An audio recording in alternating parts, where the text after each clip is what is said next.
So now that I'm loving what I feel, not just the happy, positive, nice things I feel, but all of it, I'm waking up to a whole library of feelings that were put away. And I'm realizing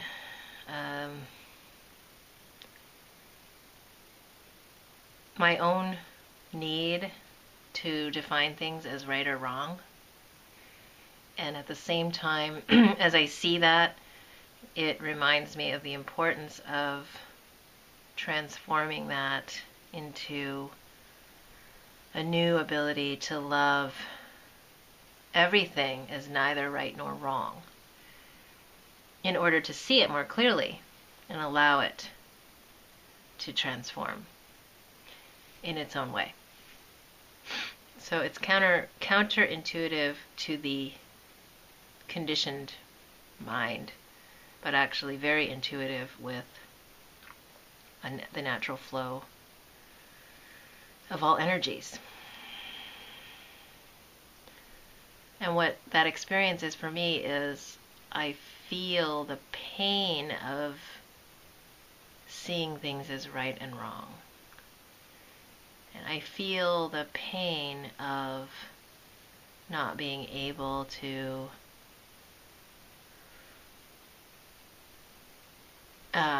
love perfectly right away.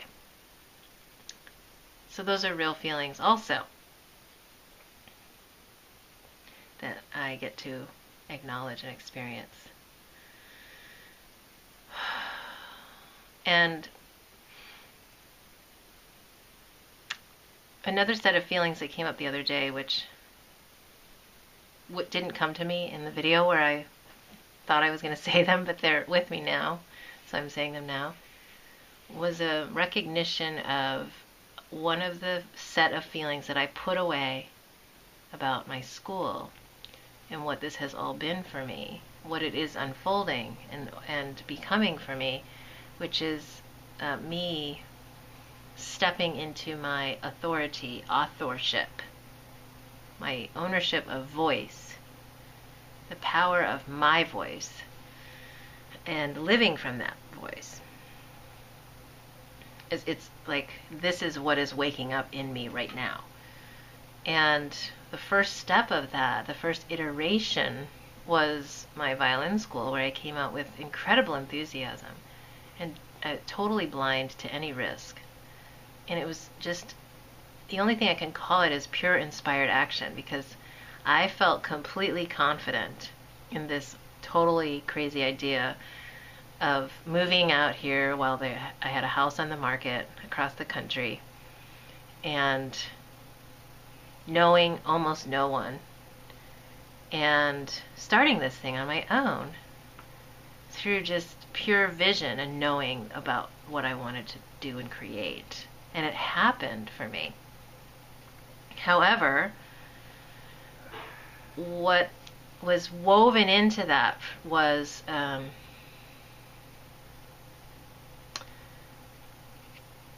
this old idea that I'm still this little girl and this student and this protege, the 3-year-old student who started with my teacher, and then the same kind of in the same role. I stayed with her till 17, but still as a 3-year-old. And even though I was given, greater positions of leadership, responsibility, etc., my mentality was still of the student, the one who is in the position of not knowing. And there's, of course, this is not wrong. There's a beauty in it, of course, because that's the receptivity to learning. However, the new skill for me to evolve and grow in myself is this authorship and authority, and my ability to, yes, take ownership and create things and call them my own and have that be okay, no matter what anyone else thinks, to really practice standing in choice, in my choice, and living from that and with that. And what happened over the course of the school was that little 3-year-old in me deferred to things that were offered by my teacher in terms of opportunities to bring my students into her well-established 40-year practice, several hundred student school with a very ingrained culture. Now, if you imagine bringing this little acorn up to the oak tree and standing next to it, it's overwhelming. I mean, the oak tree has just lived through so much more that cannot be instilled in the acorn except through the acorn's own process of life. So it was like putting a bunch of acorns next to an oak tree and just saying, here. And at the time I thought it was important to show that I was part of this larger legacy, that I wasn't just out here on my own, from my own authorship and authority, starting this school, that I didn't make it up on my own. So I made it, there was something in me that said that was wrong, like, how dare you just start something from your own imagination and think you can do it. So for me, it was important validation to have this more experienced person who had done it before to validate that, oh, this will work out. Trust me. But actually don't trust me, trust my teacher, trust where I came from. So it was this convoluted kind of loop where I was using that as validation, and it worked because it was very impressive. It's an oak tree. And yet every tree has a different path based on where it's planted and the conditions of that lifetime that form and shape that tree and the soil that it's planted in. Even an acorn planted next to another acorn is not in the exact same plot of land and will not get the same angle of sun and nourishments, etc. And so this was the old model of right and wrong, good and bad, better, best, that was at work in me, that allowed me to, so at first it was good because the first year I really needed that confidence.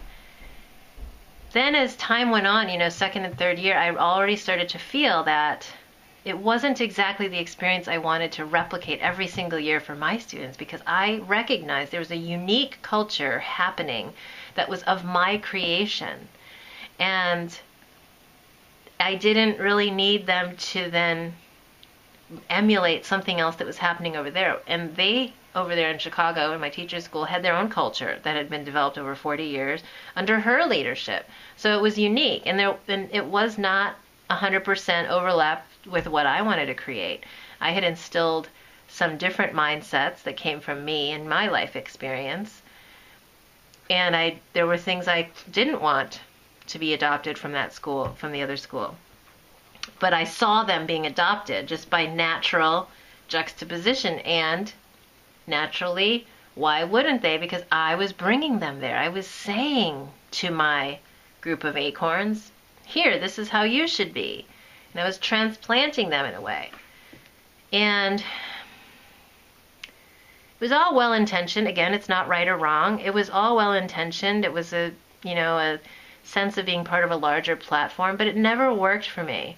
And I never found a way to voice that because I was still 3 years old in my mind, in relationship to my teacher who had done it right, who knew everything, and was the one to copy because she was the one who was successful. So there was this shadow of fear of not wanting to do things on my own or too differently as long as she was alive.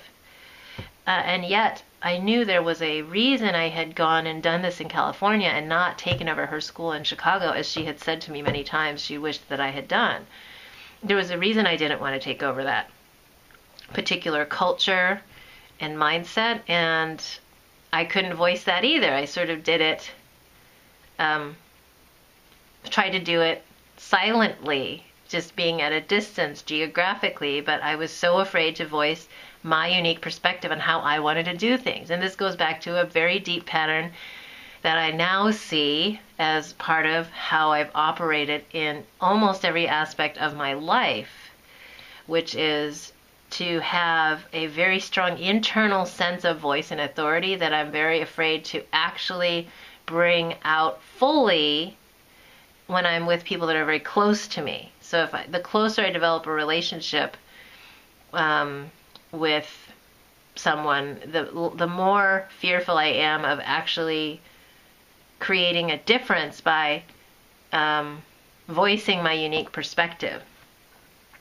So this happened in my family, it's happened in relationships, it happens in friendships, it happens in professional relationships, and so this is why it's easier for me to keep some kind of a distance and have a professional barrier so that I can feel safe in saying what actually comes from my place of power and choice. So that's an equation I've set up in my mind that doesn't have to be true, but I see that that's the equation I've set up. So now I can set up a new equation. But going back to the violin school, I watched, so part of my burnout, part of the grief that I experienced as this was slipping away from me, it was like my dream, my creation started to slip away from me with every single tiny little decision I made to give up my power, give up my voice, give up my authority as the author and the creator of something, whether it was a culture, a program, a mindset, whatever, that I did have a voice and I did have power that was unrecognized and unacknowledged because I was unaware of the layer of fear standing between me and that expression. And I just allowed things to happen and thought I could just work around it. In the meantime, I just had a sensation that this whole thing was drifting away from me. And yet I had created it. It was very disorienting. And so by the time it got to the point of this moment that I've described before in other videos where I was, about to send out the invoices for this second semester of that particular year, and I just couldn't do it anymore. The reason that was so easy for me to do, to not send them out and to write this other letter, was it wasn't just that moment. It had been years, at least 2 years, that this had been slipping away, where I just I acquiesced to what I thought the expectations of the group were. And I was so afraid of disappointing them in my mind, my assumptions of what would disappoint them. And I wouldn't do it in small ways. I'd let these small compromises on my part build up to the point where the ultimate disappointment was like, guess what? I'm not here anymore. Because I had already let it go.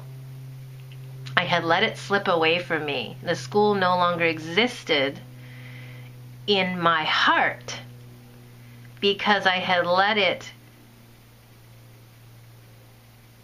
silenced my heart's desire, and I had let the thing evolve away from my heart's desire. I didn't speak my heart's desire in the presence of the people who supported me in building it. I allowed what I observed and the assumptions that I saw from the past experience built up freeze me into a particular way. And as I say this, it's like, how many business cultures does this happen in where something is done a certain way for 2 years in a row, then the third year people kind of wonder if they're going to do it that way again, and nobody wants to bring it up. So they just do it the same way, even though it doesn't feel quite right. And then that becomes the way things are. And what dies within an organization's heart when that happens? And then what happens when the new members come in and they ask about this particular ritual, and everyone says, oh, it's just the way things are. And nobody has a connection to the heart, to where that desire came from, to the true motivation. Where was that created from? Because we don't even know. We just don't question it. It's just the way things are. And there were so many things that I did in my young fledgling school that became rituals because a culture is built around that. It's so important to have the rituals. And yet they were sort of things that fell into our laps, and that's fine. I mean, that's often how things start. But then to have the ability to constantly reflect, have a cycle of reflection on these things, and to have the courage to stop certain things that don't work anymore and don't align, or to have the courage to voice the why behind the actions, to reinforce the underlying heart of where all of this comes from, is just so important. It applies to an organization, it applies to a person. And I'm seeing that I have a very frequent cycle of reflection. That's my true nature. That's the way my heart works. My heart loves to be touched and felt and visited very frequently. And so I require a very frequent cycle of reflection to catch what I'm really feeling versus some of the things I might be doing that have nothing to do with what I'm feeling, that are just at the level of, that's the way things are. That's the way they've always been. And just, even though they're kind of just average, to not check in and say, okay, what if my heart had something to say about this? What if I brought that together into the choice machinery and took the time? It takes time to break out of a habitual pattern, to really pause and to experience feeling. It's not something quick in the beginning, in my experience. It can be easy, and it can be quick. I can choose to make it quick. But for me, it's like, watching the number of actions that I'm taking that are from patterns of fear. Takes some time. It takes a lot of breathing.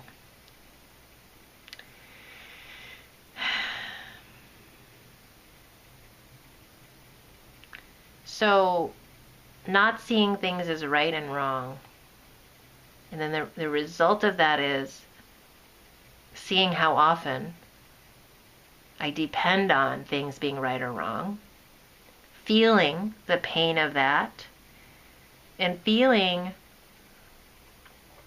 another layer of the progression of burnout. So, it's not like one day you wake up and you don't care anymore. It's a series of really small incidents, time after time after time, repeated, where your heart is silenced and it's left out of the equation. And it's just so far out of the picture that it just doesn't matter anymore.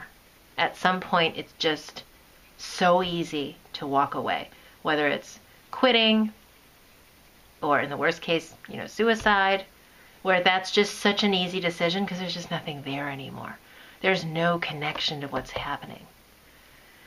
And so coming back to the importance of feeling and bringing the heart, the whole being's feeling into the equation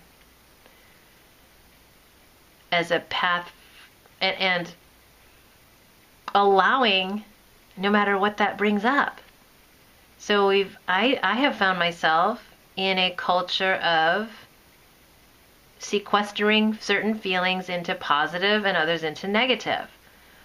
And right there, we're already creating a divide that excludes certain things. And yet, we also need to develop a new way of dealing with our, quote, negative feelings so that they don't just establish themselves as the way things are. Because if you feel all feelings with love and without this label of positive and negative, they develop a different life. They move as a different energy when we're not assigning a label to them. They breathe. They evolve and they live and they love us just like everything loves us. When we see it with this true love. So that's my breathing for today.